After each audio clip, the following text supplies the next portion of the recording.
Halo teman-teman semua, kembali lagi dengan saya Octavia Sitorus dengan NPM A1E021014 dari Prodi Pendidikan Fisika kelas B. Gimana kabarnya teman-teman? Dalam keadaan sehat dong? Nah, pada pertemuan kali ini kita akan melanjutkan materi dari fungsi-fungsi manajemen. Fungsi-fungsi manajemen tentunya masih ingat dong.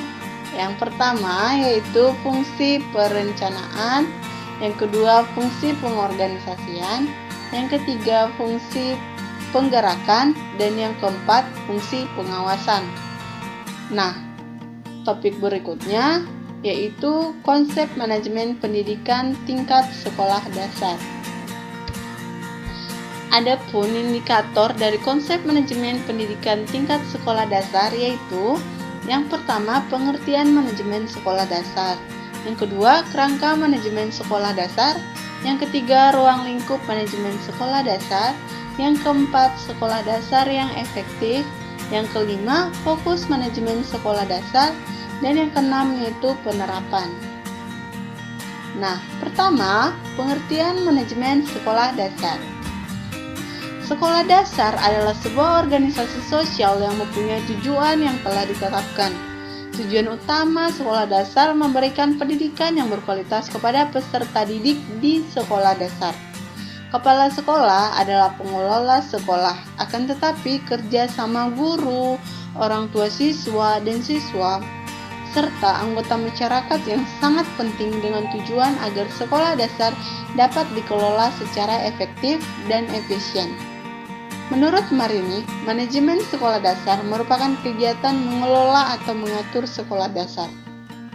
Nah, pengertian sekolah dasar ini menjelaskan bahwa sekolah dasar tersebut adalah organisasi sosial yang dibentuk dan memiliki tujuan yang telah ditetapkan, di mana sekolah dasar ini umumnya sebagai pendidikan pertama bagi anak-anak usia dini yang ingin melanjutkan ke pendidikan.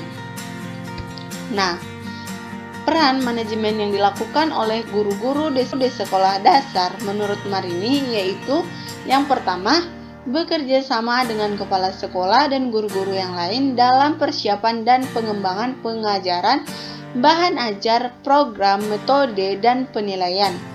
Yang kedua, berpartisipasi dalam pertemuan yang berhubungan dengan kurikulum sekolah atau administrasi serta organisasi sekolah.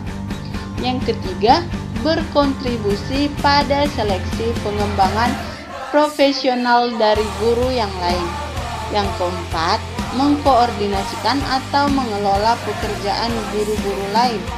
Yang kelima, melakukan pengelolaan kegiatan yang berhubungan dengan kurikulum dan berpartisipasi pada bagian yang dibutuhkan di dalam review dan pengembangan fungsi sekolah. Yang keenam, berpartisipasi dalam tugas administrasi dan orang-orang yang memberikan dukungan kepada guru serta mengalokasikan peralatan dan material. Nah, berdasarkan poin pertama dan hingga poin ke-6, kita dapat mengambil poin penting dari peran manajemen yang dilakukan oleh guru-guru di sekolah dasar, yaitu artinya guru-guru harus aktif berperan bekerja sama dengan kepala sekolah dalam mewujudkan pendidikan di sekolah dasar yang berkualitas. Guru-guru harus dapat saling berkontribusi, saling berkoordinasi dalam melakukan pengelolaan kegiatan yang berhubungan dengan kurikulum. Nah, para guru-guru juga harus berpartisipasi pada bagian yang dibutuhkan di dalam review dan pengembangan fungsi sekolah. Guru-guru juga harus berpartisipasi dalam administrasi dan orang yang memberikan dukungan kepada guru-guru. Nah, topik yang kedua yaitu kerangka manajemen sekolah dasar. Kerangka manajemen untuk sekolah dasar harus meliputi pernyataan eksplisit mengenai kewajiban dan tanggung jawab semua pegawai sehubungan dengan manajemen pembelajaran siswa dan kurikulum. Kerangka manajemen sekolah harus meliputi pernyataan eksplisit. Artinya, kerangka manajemen sekolah harus meliputi pernyataan yang benar-benar yang ada, yang sesuai dengan peraturan yang mengenai kewajiban dan tanggung jawab semua pegawai. Jadi hubungan antara pegawai dengan kepala sekolah, pegawai dengan antar sesama pegawai, pegawai dengan orang tua siswa harus dijaga dengan baik. Kerangka manajemen sekolah dapat kita lihat melalui tabel berikut. Yang pertama, jadwal dan prosedur untuk perencanaan. Jadi manajemen sekolah dapat terjadi melalui yang pertama adanya jadwal dan perencanaan untuk prosedur dan perencanaan anggaran tahunan sekolah. Kemudian adanya peran kepala sekolah di dalam penyusunan anggaran tahunan. Nah, selanjutnya laporan yang diinginkan pemerintah mengenai kinerja sekolah itu harus ada.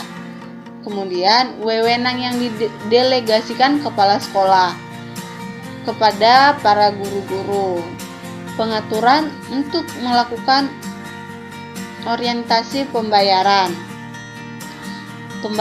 dalam sebuah biaya admin yang diperlukan itu harus berorientasi, menyetujui prosedur, harus ada persetujuan untuk prosedur dan perencanaan anggaran tahun sekolah yang dibuat, dan yang terakhir yaitu pengaturan manajemennya.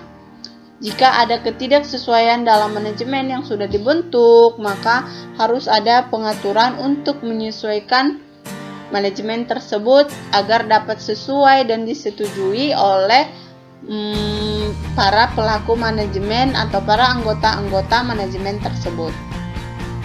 Nah, manajemen setiap sekolah dasar melibatkan seluruh pegawai di sekolah dasar tersebut pada tingkat yang signifikan.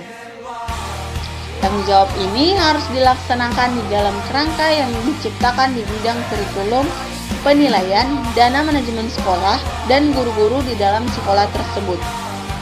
Seperti tadi yang sudah dijelaskan bahwa manajemen sekolah itu adalah setiap orang yang berada dekat dengan sekolah tersebut, mulai dari para pegawai sekolah, kepala sekolah, guru-guru pengajar, maupun orang tua. Nah, topik yang ketiga yaitu ruang lingkup manajemen sekolah dasar. Adapun ruang lingkup pada manajemen sekolah dasar yaitu sangatlah luas, meliputi elemen-elemen perencanaan, penganggaran, pengorganisasian, pengarahan, pengontrolan, pengorganisasan, pembuatan keputusan, dan juga pelaksanaan dari rencana tersebut sesuai dengan aturan yang berjalan.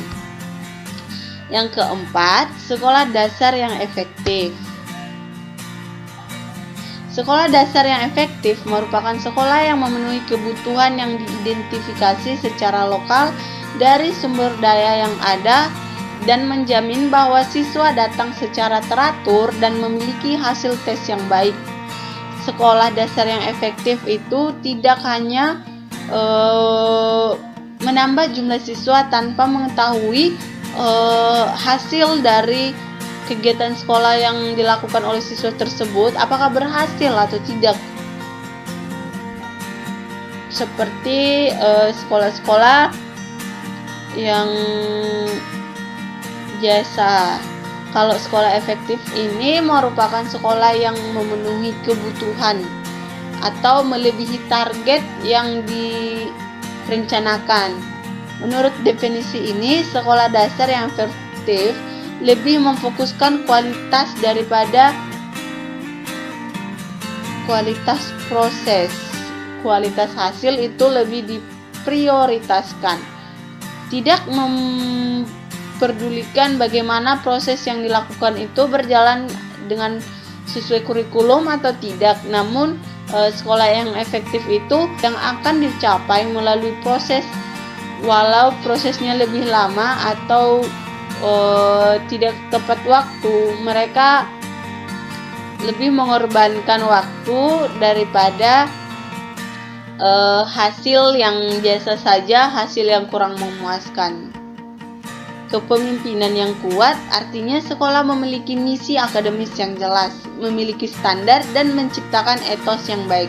Pendapat ini dicetuskan oleh Marini. Karakteristik sekolah dasar yang baik menurut Marini yaitu kepemimpinan sekolah yang memiliki tujuan. Kepala sekolah dalam suatu sekolah itu harus memiliki kepemimpinan yang bijaksana, yang memiliki tujuan mau dibawa kemana sekolah yang dipimpin tersebut. Apakah mau dibawa ke arah yang lebih baik atau tetap pada tempat tersebut atau dengan kualitas yang sudah ada.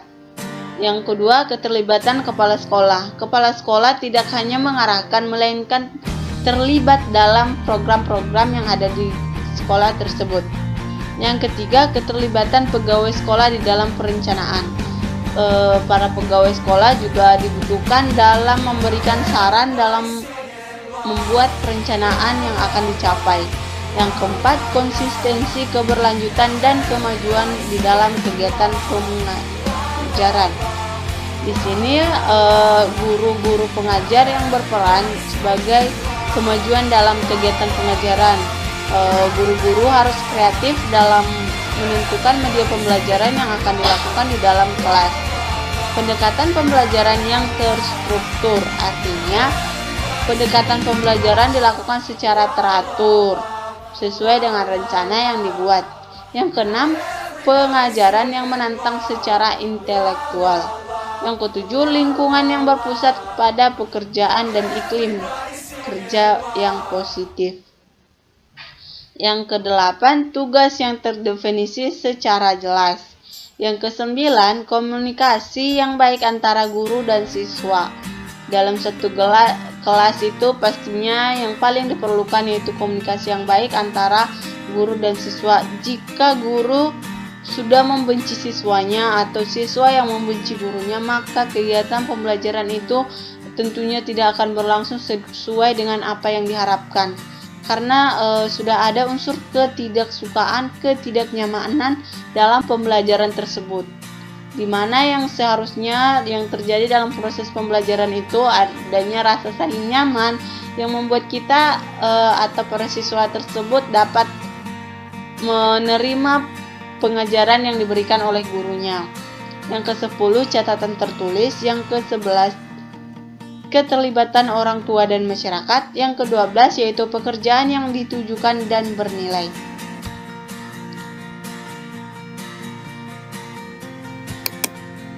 Nah, sekolah dasar yang didukung oleh masyarakat adalah sekolah dasar yang di dalamnya seluruh anggota masyarakat, termasuk pengelola, guru-guru, pegawai sekolah dasar, orang tua, dan anggota masyarakat sekitar. Karakteristik sekolah yang didukung oleh orang tua dan masyarakat secara efektif dapat memelihara keberhasilan akademik dari semua siswa yang berbeda-beda secara kebudayaan dan ekonomi. Menurut Marini, fasilitas sekolah dasar yang bersih dan teratur, pegawai sekolah yang dasar yang ramah, dan pelayanan dukungan komunikasi yang efektif, pelayanan yang diberikan sekolah dasar di luar kelas, program pengembangan sumber daya dan sukarelawan yang menyeluruh. Sedangkan sekolah dasar yang baik berkembang dengan sukses menurut agenda yang telah disetujui, yaitu efektivitas berhubungan dengan pencapaian tujuan yang tepat dan yang telah disetujui, di mana tujuan-tujuan ini ditentukan baik secara internal dan eksternal. Yang kelima yaitu fokus manajemen sekolah dasar. Manajemen sekolah dasar merupakan proses di mana kepala sekolah dasar selaku administrator bersama atau melalui orang lain berupaya mencapai tujuan institusional sekolah dasar secara efisien. Fokus manajemen sekolah dasar adalah memberikan bekal kemampuan dasar kepada siswa untuk mengembangkan kehidupannya sebagai pribadi, anggota masyarakat, warga negara dan anggota umat manusia serta mempersiapkan siswa mengikuti pendidikan menengah. Jadi dalam sekolah dasar ini bukan hanya mengajari, mendidik dan mempersiapkan para siswa di tingkat sekolah dasar saja, namun melalui adanya manajemen sekolah dasar dapat membantu siswa dalam mempersiapkan untuk mengikuti pendidikan ke jenjang yang lebih tinggi. Nah, yang keenam dan topik terakhir yaitu penerapan. Untuk meningkatkan mutu lembaga pendidikan ada 5 hal yang harus ditetapkan menurut Baharudin, yaitu yang pertama pengembangan dan perbaikan kurikulum berbasis kompetensi. Artinya kurikulum yang berlaku tidaklah selamanya berlaku. Di sini kurikulum itu berkembang sesuai dengan perkembangan zaman yang berlaku. Yang kedua, memperhatikan kondisi kebutuhan siswa dan masyarakat. Untuk mencapai mutu lembaga pendidikan adanya para guru harus memperhatikan kebutuhan yang dibutuhkan oleh siswa. Yang ketiga, sistem evaluasi yang ada hendaknya dirancang dengan berbasis keahlian peserta didik. Dalam mengevaluasi pembelajaran yang setelah dilakukan sesuai dengan prosedur yang berlaku, baiknya sistem evaluasi yang dilakukan itu dirancang berdasarkan keahlian dari para peserta didik. Yang keempat, perbaikan sarana dan prasarana pendidikan, pengembangan dan ketersediaan bahan ajar. Sekolah tersebut harus menyediakan bahan ajar di mana ini sangat membantu dalam meningkatkan mutu lembaga pendidikan. Misalnya dengan adanya peta yang tersedia di sekolah tersebut, para siswa dapat mengetahui perbandingan antara peta dengan jarak sebenarnya.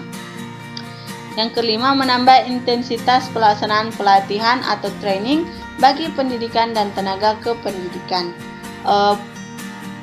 Pelatihan itu dibutuhkan bagi pendidik dan tenaga kependidikan, di mana ini berfungsi dalam meningkatkan mutu lembaga pendidikan. Artinya para peserta didik dapat mengevaluasi dirinya, dapat mengetahui batas kemampuannya sehingga ia dapat meningkatkan ke lebih maju lagi, ke lebih tinggi lagi. Serta bukan hanya peserta didik, tenaga pendidikan juga perlu dalam pelatihan tersebut, di mana ia harus lebih memahami kebutuhan yang dibutuhkan oleh peserta didik. Sedangkan menurut Umaydi pada tahun 1999, faktor penyebab perbaikan mutu tidak berjalan dengan lancar yaitu strategi pembangunan pendidikan masih lebih besar pada input aliran menengah.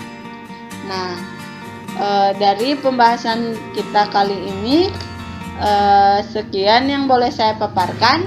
Atas perhatian dari seluruh teman-teman yang sudah menyaksikan video kali ini, saya ucapkan terima kasih banyak. Namun sebelumnya jangan lupa untuk tekan like dan tombol subscribe-nya. Oke teman-teman, see you, dah.